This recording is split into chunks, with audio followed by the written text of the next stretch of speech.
Hello and welcome to another Star Wars review. Yes, we're reviewing more items that we picked up at Triple Force Friday. Now, I was fortunate enough to get Zorri Bliss about 9 a.m. at Target on Friday, Triple Force Friday. That Target did not do the midnight sale, so I did not there quite at 8 o'clock because I hit the Disney store first. But Zorri Bliss was on my list. I needed to get a Mandalorian, which I got. In a Black Series. I wasn't really concerned about the carbon, but I definitely wanted to get Zorri Bliss. Why? I think the figure looks like the Rocketeer. I just think like maybe they just said, hey, we're going to do a little Rocketeer homage here. It's also a Disney property. Let's do it.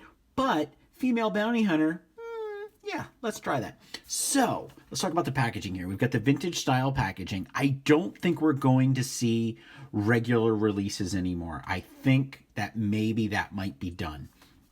Focus on this. Collectors want this. It seems like even the kids now are starting to buy the Black Series figures.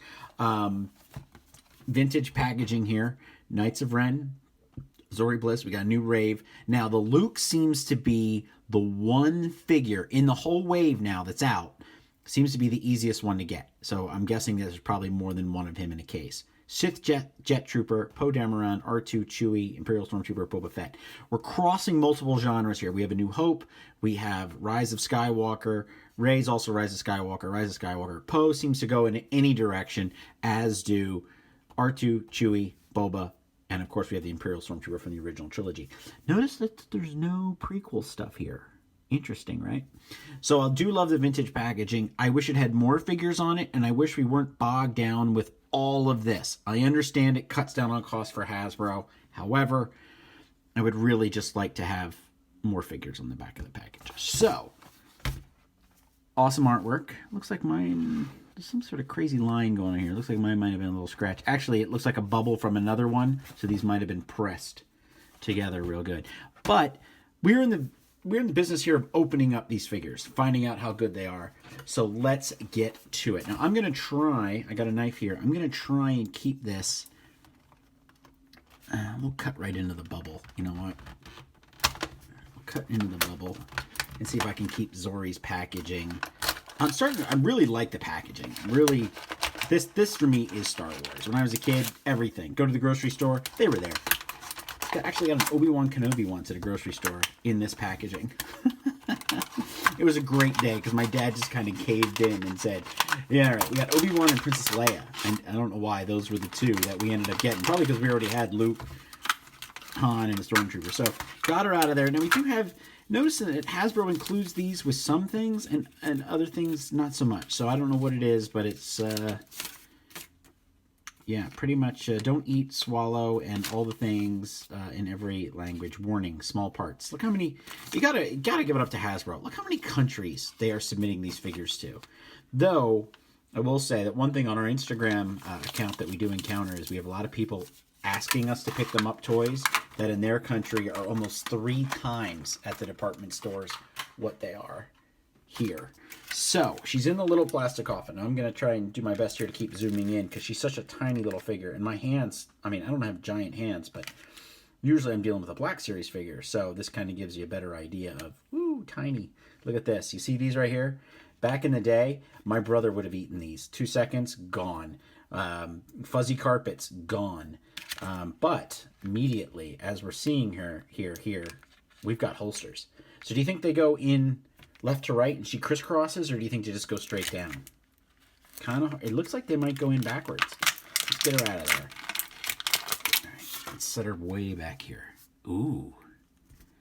Now, I don't think I've actually reviewed a vintage style figure, or a tiny, I shouldn't say tiny, I should say a 375 in quite some time here. Ooh. Now, the helmet does not come off. It may never come off in the movie. Boba's helmet never came off, but we know that is Keri Russell under there. So I actually wrote an article when it was announced that J.J. Abrams was going to direct The Force Awakens, what became The Force Awakens. And Keri Russell, I believe it or not, was on my list of actors and actresses that I thought would be in the movie. Because J.J. seems to use a lot of people over again. He has a certain, shorthand with actors. But I really thought she'd be in it, and lo and behold, here she is in the final installment. It has a nice Egyptian kind of quality to it, like very, the pharaoh's kind of armor bit, the jewelry that they used to wear. So that's a very interesting blend of genres. Now, this helmet here is clearly, the more you look at it, it's the Rocketeer. So kudos to JJ. I hope he says it. Captain Phasma is obviously the ball from Phantasm, but this is just an awesome figure. She's so tiny. Let's see if we can zoom in and focus. Now I'm going to put her down for a second, and I'm going to move the camera here just a little bit. It's those giant packaging here, so. Yeah, God, I'm so used to dealing with Black Series figures to actually, they feel so delicate. Now, I don't use a stand in my reviews. I do believe that the figure should stand on its own. And she does have, they're like high heels, but they're not high heels. It's kind of that platform shoe to kind of give her a little bit of height, but yet get her stationary in there. So I may have to move her up just a little bit more and pull the camera back. But as soon as I lift my arms off the counter, seems like this stabilizes it. See if I can just, yeah. Her peg, because of how thin her feet are, the peg holes are actually at the front of the foot. Kind of throwing things off a little bit here. It's also about finding that balance for a figure. Which way they look. I try to give them like a breathable pose. I call that a breathable pose because I really want them to actually breathe when you look at them. It shows you how tiny she is. But there she is standing. So let's get these little guns out here. So I do like the pirate style pistols. It's such a great blending of genres here, especially with Star Wars figures. You always, like, George Lucas combined so many different things, like Japanese samurai films and westerns, and you just kind of want to see all these different things in a Star Wars movie because it's what you expect. So here we've got like pirate guns mixed with a Rocketeer helmet, and then in the style of like Egyptian like armor on her. Now she does have a tiny little finger to kind of put inside. I'm going to see if I can zoom in here. Please forgive me. Zoom in. So I do have a finger in the gun kind of look. And both hands here are doing this, as you can see. It has been a long time since I've dealt with such, a delicate figure. Not as in that she's going to break. It's just, she's very, this is a woman. This is a female figure, a female character. So, wow, God, I hope they make a Black Series of her. But, I think she's really, really cool. So let's do a little quick turn here. Wow. Look at that. Oh, guns blazing. All right, so I'm going to put her back out here. See if I can get her to stand. I almost wish I could get my retro stands out and do that,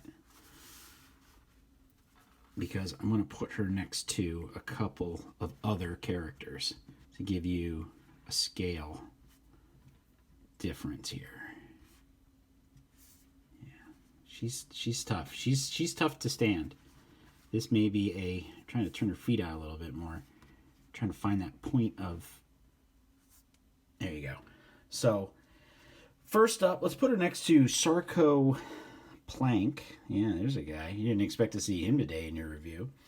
And I thought, since we do have this female Star Wars character, not many, I thought let's put her next to Torrin Farr. Oh yeah, there's another character you didn't expect to see in my review. So gives you a little bit better sense of the scale of which, but straight up, let's do an all-girl squad here. And let's put her next to the original Rey. Now, this is the Rey that came out. This is the regular release Rey. As you can see, she doesn't have nearly as many points of articulation. And then let's put this little guy right next to it. So I think she's an awesome figure. I love the design and look of her. Can't wait to learn more about her. And as you can see, she fits in with the all-girl squad pretty good. So thank you for watching. Please subscribe to our channel. We're going to do more of these Star Wars reviews. This is just the first. There goes Rey. Even she's a little beside herself how cool Zorri Bliss is. Thanks for tuning in.